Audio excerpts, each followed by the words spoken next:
All right, guys, so we're going to look at Genesis chapter 3 today, but we still have to finish some of Genesis chapter 2. So if you guys are just coming in, I'm going to give you a quick catch up on where we're at. Genesis chapter 2, the promised son of Abraham, his son Isaac. God told him that he was going to have this son. He waited for 100 years before his son Isaac was born. When Isaac was born and then raised to manhood, so at about 33 years old, God told Abraham, I want you to sacrifice your son. I want you to offer him back to me.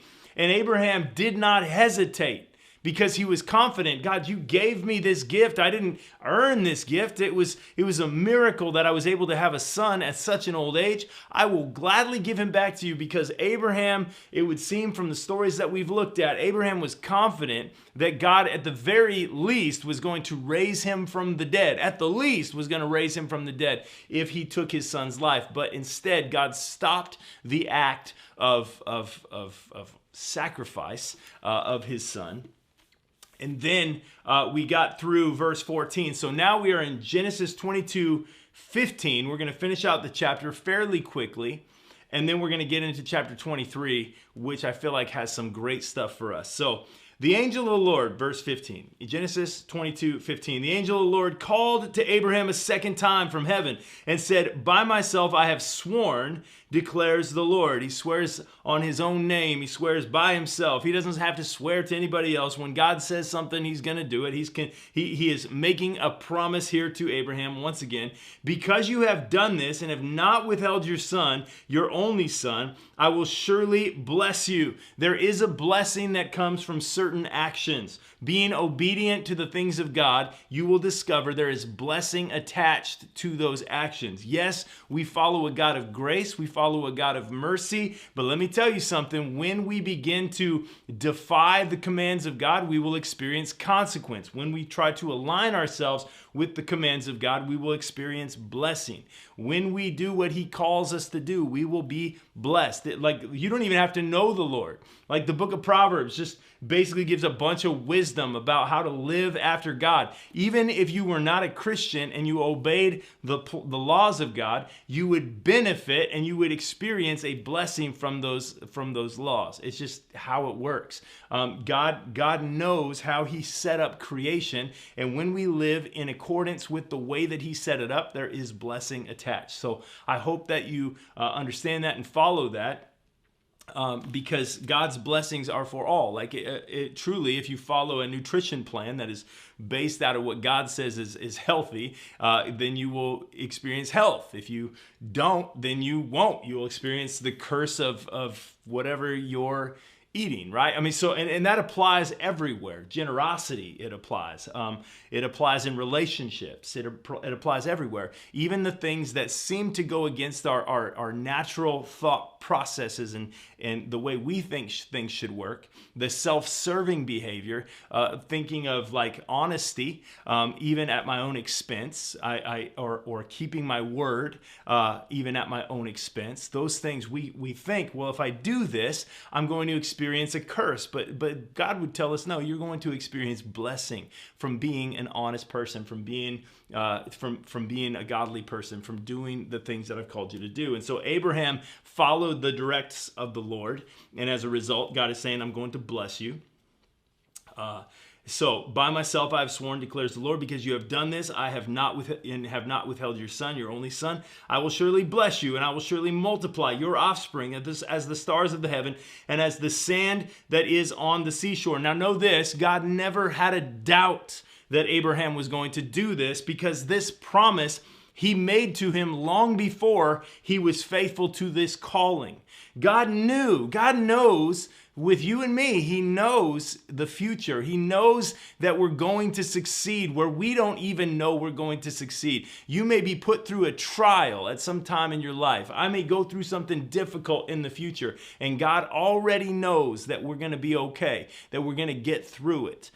He already has foreseen it. He's already promised. He already knows the outcome. Now, Abraham lives it out. He actually does the thing that God knew he was going to do, and then God says, see, See, I told you that you were going to do it. I told you were going to be faithful. I told you that you were going to be. And because of that, I'm going to continue the blessing that I previously promised to him. So he repeats the blessing that he's going to multiply his offspring. And your offspring shall possess the gate of his enemies. And in your offspring shall all the nations of the earth be blessed, because you have obeyed my voice. So Abraham, this promise of the offspring, he says, through your offspring, all the nations of the earth shall be blessed. Through the Jewish people, the descendants of Abraham, the entire world, every nation would be blessed. This tiny little country on the globe, this tiny little place in every nation on the earth is blessed as a result of what God has done through that nation of people, specifically by bringing about Jesus. Now, actually, two things: bringing about the law of God, bringing the scriptures to the world so that we can actually understand God's heart and seek to understand God through his word. But even greater than that is to see Jesus in his word, that Jesus is the one who not only draws Jews, came through the line of Abraham, but not only to the Jews, but also to every nation on the earth, so that those of us who are not Jewish can still come freely to God. So the blessing through Abraham would be the blessing to all the nations. So I'm blessed through Abraham. You are blessed through Abraham. But we are blessed to Jesus. I hope that made some sense. So here we go. And I will surely bless you. Where am I at? You'll sit because you have obeyed my voice. Verse 19. And Abraham returned to his young men, and they arose and went together to Beersheba, and Abraham lived at Beersheba. Now, after these things, so remember, he comes back to the young men. Remember when he left the young men and he was going up to sacrifice his son as he was called to do by God. And he tells the young men, hey guys, I'm going to go up there. Me and Isaac, we're going to go up on the mountain. We're going to worship God. Then we're going to come back. And he was confident that was going to happen, even though what they were planning on doing on the mountain was that he was going to kill his son Isaac, because that's what it was, a strange thing God called him to do. But he was confident, we're going to come back. God's going to either raise him up or he's going to stop my hand. Whatever's going to happen, we're going to come back. And that's exactly what happened. His word was fulfilled. The word that he spoke in faith to the young men, when he comes back, it was exactly as he said. Verse 20, now after these things it was told to Abraham, behold, Milcah also has borne children to your brother Nahor, Uz his firstborn, but Buz his brother. So we got Uz and Buz. This is this little section of names that you guys can study later. Kemuel, the father of Aram, Chesed, Hazo, Pildash, Jidlaph, and Bethuel. Bethuel fathered Rebekah. We'll know about Rebekah here soon. She'll be in the story. These eight Milcah bore to Nahor, Abraham's brother, moreover his concubine, whose name was Ramah, bore Teba, Gaham, Tehash, and Makkah. There we go. Names. There we go, Adam. Thanks for feeling my pain right there. Then we get to chapter 23. This is where we wanted to go. Chapter 23. I think that there's some really cool things in chapter 23, so get ready to go. Sarah lived 127 years. Seems like a long time for us, 127 years. But this was actually a short lifespan from the generations before. We see the declining in lifespan happening over the book of Genesis. She lived 127 years. These were the years of the life of Sarah, and Sarah died at Kiriath Arma, that is Hebron, in the land of Canaan. And Abraham went in to mourn for Sarah and to weep for her. And Abraham rose up from before his dead and said to the Hittites, I am a sojourner and foreigner among you. Give me property among you for a burying place, that I may bury my dead out of my sight. And the Hittites answered Abraham, hear us, my lord. You are a prince of God among us. Bury your dead in the choicest of our tombs. None of us will withhold from you his tomb to hinder you from burying your dead. And Abraham rose and bowed to the Hittites, the people of the land. And he said to them, if you are willing that I should bury my dead out of my sight, hear me, and entreat for me Ephron, the son of Zohar, that he may give me the cave of Machpelah. So he picks out the cave that he wants to bury Sarah in, which he owns. It is at the end of his field. For the full price, let him give it to me in your presence as property for a burying place. So here, Abraham's wife, Sarah, dies. She's 127 years old. And Abraham goes to the Hittites, who are a people group in this particular land. He goes to the Hittites and he says, hey guys, I need some land. I need a place. Because remember, Abraham, as of this point, he's a sojourner in the land. He lives in tents with all of his people. He's kind of he's all over the place. He's a pilgrim. He's everywhere. He doesn't really have possession of this land. Now, God has told him, eventually you're going to have possession of this land. That is the promise to Abraham. Your descendants will live here forever and they will take this land. So Abraham, at this point, he owns nothing. And he says, hey guys, talks to the Hittites. I need a place to bury my wife. And they say, hey man, you're a prince in this land. We respect you, Abraham. Remember, he has fought wars. He has delivered people. He has saved people who were not his own people. He's been a righteous man in the land. God has truly blessed him. And they say, hey man, we have respect for you. Go ahead and take whatever cave you want to bury your wife. You can have the choicest of the caves. And then Abraham says, well, hey, I got one picked out and I want to pay full price for that cave. So he's got a piece of land. He's got a cave picked out. He says, I want to pay full price for that land. And then verse 10, now Ephron was sitting among the Hittites, and Ephron the Hittite answered Abraham in the hearing of the Hittites of all who went in and at the gate of his city. He says, no, my Lord, hear me.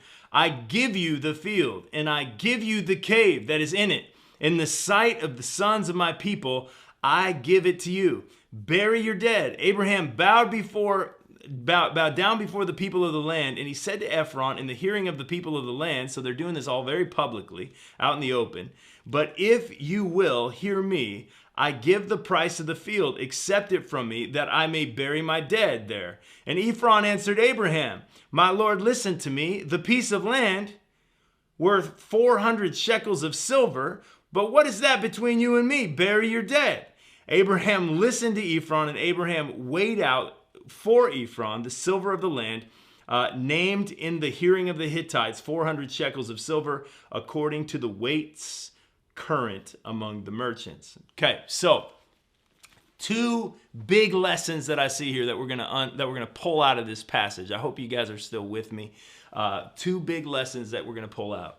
Okay, the first one. Let's start with this one. Okay, Abraham buys this tomb, buys this land to bury his wife. This tomb is the first piece of the land of promise that Abraham owns. This is the first piece. Abraham he's 137 years old. He has been promised. He left, I don't know, I think he was 70 something. He left where he was. He left Ur of the Chaldeans because God told him to leave Ur, and he goes to this place, this promised land. He goes to this place, and he's just a sojourner. He's a pilgrim. He's never really gotten a permanent residence. A couple of times he's left, and then he's come back. He's just never fully owned it. But this is the first piece of land that is actually his. This is the first glimpse of promise. So here's this principle, this lesson. I don't know if you got a promise that you feel is in your life. There's something on your heart. There's something that you're moving towards. There's some kind of promised land that you're pursuing. There's some kind of vision and some kind of a dream. And maybe it's big, right? Maybe it's having a reach in your ministry, something like this, right? So that we could talk to people from all over the world, that we could draw people, that we could open the word. Maybe it's a calling of ministry. I know Connor, who's on here often, maybe he's going to watch it later today. I haven't seen him pop up yet, but he talks about the ministry that God's called him to, and what he's currently doing. There's this vision, he's a young man looking to the vision. He's looking to the future and saying, God's called me to something, and there's something in him stirring, and there's a vision and a dream and a big picture in his mind. And maybe you're living in that smaller version of the big picture. You're envisioning what it could be like, and maybe it's your family, something to do with your family. I don't know, but you're just in that place of saying, there is an ideal, and I feel like we're moving towards the ideal, but we're so far away from it. It feels like it's been 130 years, and I still haven't obtained even a piece of it. And then here's the thing. And then 137 years into this, Abraham actually gets his first piece of the land. He gets his first piece, this little glimpse of the promise. And I feel like that's something to celebrate. That's where it starts. The promised land, the promise to bless the nations, the promise to do big things starts with the really, really small things. Right? The reach of millions starts with the reach of one. The fulfillment of the plan that God has for you starts with just a little tiny thing. Like everybody, we live in a weird generation where we want to reach around the world. We want to make $1 million. We want to start a business that takes over everything. We want to, even ministries, they start the same way. They want to reach as far as they can reach, and they want to speak in front of large crowds and all of this. But it starts with one. It starts with one step. It starts with one little piece of the puzzle. It starts with just the first. It starts with a tomb, right? It starts with a tomb. It starts I can't buy something massive, but I can buy this tomb. I can buy this little piece of land. So I think that there's something so valuable in understanding that dream that you have starts with a little tiny step. That calling on your life starts with a little tiny step. Something little. Invest into that little thing. Pour into that little thing. Over time, I've made this reference before because it stood out to me when I first heard it. This Oswald Chambers, he's famous for, he wrote this little book called My Utmost for His Highest. And it's a devotional, and you can, every single day, there's just a new little something you can read. It's amazing. Many of you guys know what it is. Oswald Chambers, My Utmost for His Highest. But you know how that came about? He was just a pastor of a small church. Pastor of a small church, pouring into a small group of people on a regular basis, and his wife, she began to just type out his sermons. She wanted to practice her skills of typing, and so she would type out his sermons. And then she was the one who took his just the little moments and the nuggets from his sermons that were so powerful, and she put them into a devotional. She put them into a book. So every single day, 365 days a year, you could read a different devotional. And here he just doing this, what seems to us as a very insignificant work. But it was after he died that the work that he had spoken became written form, became a devotional. And it's one of the best devotionals and most well-known devotionals, and even most impactful devotionals that has gone around the world for the last, I don't know, however many years, decades and decades and decades, where this devotional has still spread around the world. It's amazing. But it started with, what did it start with? It started with a guy speaking to a small group of people in some small church somewhere, and his wife typing up what he was doing. That's all it was. That's the story. And so we look at Abraham, and we look at the promised land, and we look at Israel throughout history. We look at the impact of this place, and it all goes back to 400 shekels of silver paid for a tomb for his wife to be buried in. I think that that's an amazing principle. Now, there's a second principle, okay? And I want to go into this really quickly. Notice he pays full price. This is a different discussion, different thing. Notice he pays full price. Notice that Abraham, they offer, hey, for free, man. This could be free. I mean, I got it listed for 400 shekels of silver, but Abraham, you're a good guy. You're a prince among us. You just go ahead and take it for free. And Abraham doesn't even dispute. He just generously gives full price for this land. Abraham is one who lives knowing that his supply doesn't come from the Hittites. It doesn't come from the outside world. His supply comes from God. And so he can be very much more open-handed with what God has given to him. He can be open-handed. He doesn't have to hoard. He doesn't have to look out for number one. He can release freely the things that God has called him to release. Here's the principle. So often when I'm out buying things, I'm looking for the best deal for me, right? I'm looking for the best deal for me. That's just how I roll. Like if you're looking to buy a car, you're looking to buy a house, you're constantly like looking, how little can I pay for this thing that I value? How little can I pay? Abraham wasn't having that. Abraham wasn't in that world. It wasn't about how little can I spend. Instead, it was, what is the price? I'm going to pay the price. What is the cost? I'm going to pay the cost. He's looking out for this Hittite, saying, I'm going to pay you full price. I'm going to pay you what it's worth. I think that there's so much value in understanding that when you go to the restaurant and you're tipping, that like it drives me to, this is again, okay, here's a personal thing. I don't like figuring out, doing the math and pulling out the tip calculator and how much am I supposed to give. Do you realize the opportunity that you have for generosity in that moment? Like I'm gonna give the minimum of what I need to be giving. And here's the thing, I can say that about the waitress or the waiter at the restaurant all I want, but the truth is, like, let's go into buying a car, man. I'm always trying to skim off the top. Like how cheaply can I get the car for? Well, that person needs money from the car too, or how cheaply, and I deal with this because we're talking about houses and it's San Diego and it's super expensive. How cheaply can I get the house for? Not even thinking about the other side of the coin where that person needs to get as much from the house as they can, or from the car as they can, or from the thing. So like Christian people got to understand, like we are not provided for by our ability to rip people off, right? Or our ability to take from people things that are valuable to us. That's not where we're provided for. We're provided for by the God who gives us everything. He gives us everything. So we don't have to be like cheapskates about everything. We don't have to have the reputation of just being stingy all the time and just be giving as little as possible. We can be free because, I mean, truly, if we have unlimited resources, and followers of God truly do, whether they know it or not, if we have unlimited resources, we can be incredibly generous. We can be incredibly generous. We can be those, you know what? How much is it worth? I'm going to pay you what it's worth. I'm going to treat you fairly. I'm going to treat you beyond fairly. I'm not going to negotiate the price. I'm just going to pay you for the thing because it's worth it. I think our lives change when we do that. I think we have a different, just have a different perspective when we start thinking beyond my own side of it. Like, how much can I get for it? But how much can I bless even in this transaction?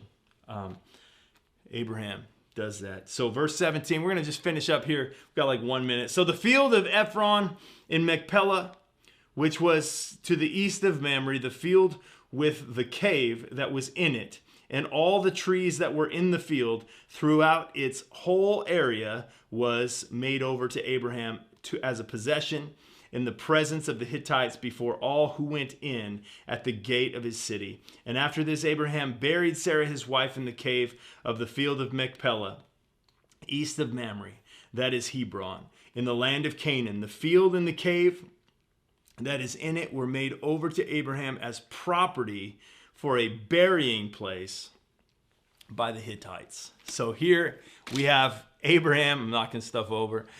Here we have Abraham in this moment. He gets the land. The promise is beginning.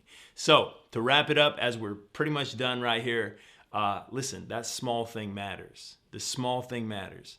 Be free. God is going to provide. He's going to do the thing that he's made you for. He's going to fulfill the thing that he's made you for. So just keep trucking. Just keep doing what he's called you to do. Open-handed, walking in faith, trusting. He's going to complete the work that he started. That thing that he's put in your heart to do. Do it small. Do it a little bit.